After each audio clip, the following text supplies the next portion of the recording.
আসসালামু আলাইকুম। লিবিয়া থেকে স্বপ্নের ইউরোপে যাবার পথে বেশ কয়েকজন মারা গেছে বাংলাদেশি। তার মধ্যে ৮ জনের লাশ বাংলাদেশে ফিরেছে। আমরা জানি না যে ঠিক কিভাবে মারা গেছে।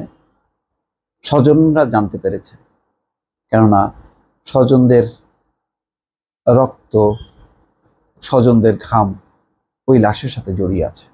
ফলে তারা খোঁজখবর নিয়েছে। তারা বলছেন নৌকার পাটাতনের নিচে রাখায় ভূমধ্য সাগরে অক্সিজেন সংকটে মারা যান ৮ বাংলাদেশি।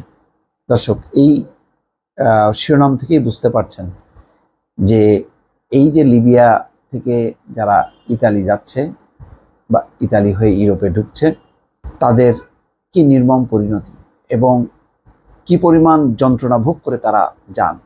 অর্থাৎ নৌকার উপরে যে বসে থাকে, মানে আর নৌকা চলতে থাকে তা না, নৌকার ভিতরে লুকিয়ে রাখা হয় যাতে মানে পুলিশের নজরে না আসে।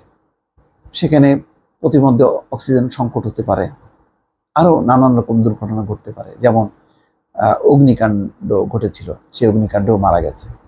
এখানে হলো অক্সিজেন সংকট হয়েছে, সেই সংকটে ৮ জন মারা গেছে।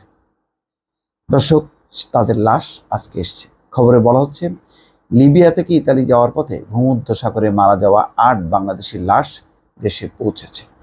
বৃহস্পতিবার দুপুরে তিউনিসিয়া থেকে উড়োজাহাজে করে তাদের মরদেহ হজরত শাহজালাল আন্তর্জাতিক বিমানবন্দরে আনা হয়। নিহত বাংলাদেশিরা হলেন মামুন শেখ, সজল বৈরাগী, নয়ন বিশ্বাস, রিফাত শেখ, সজীব কাজী, ইমরুল কায়েস, মোহাম্মদ কায়সার ও রাসেল শেখ। কত টাকা খরচ করে তারা গেছে, আজকে সেই পরিবারগুলো নিঃস্ব হয়ে গেল। তাদের মধ্যে ৫ জনের বাড়ি মাদারীপুর, ৩ জনের বাড়ি গোপালগঞ্জ। বিমানবন্দরের লাশের অপেক্ষায় থাকা নিহত ব্যক্তিদের স্বজনরা বলেছেন ৩০ জন যেতে পারবেন এমন একটি ছোট নৌকায় ৫২ জনকে নেওয়া হয়। যে ৮ জন মারা গেছে তাদের নৌকার পাটাতনের নিচে জোর করে রাখা হয়েছিল। এটা সবই দালালদের কারবার।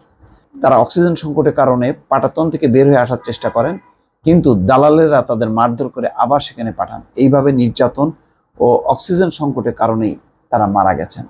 এই ঘটনায় বিমানবন্দর থানায় একটি হত্যা মামলা হয়েছে বলে জানিয়েছেন ঢাকা মহানগর পুলিশের উত্তর বিভাগের অতিরিক্ত উপকমিশনার তহিদুল ইসলাম। যথাযথ আইনি প্রক্রিয়া অনুসরণ করে লাশগুলো পরিবারের কাছে হস্তান্তর করা হবে। নিহত মোহাম্মদ কায়সারের ভগ্নপতি শাওন ফকির জানান, দালালেরা লিবিয়া থেকে কায়সারকে ইতালি যাওয়ার জন্য মোট ৮ লাখ টাকা নিয়েছিল। বলেছিল বড় নৌকায় করে ইতালি পৌঁছে দেবে।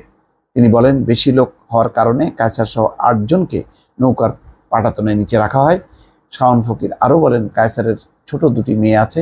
বাবাকে ছাড়া কিভাবে এই দুটি মানুষ, মানে এই দুটি মেয়ে বাবাকে ছাড়া কিভাবে মানুষ হবে?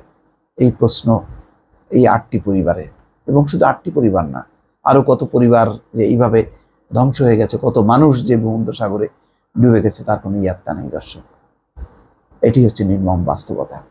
ভালো থাকবেন। আল্লাহ হাফিজ।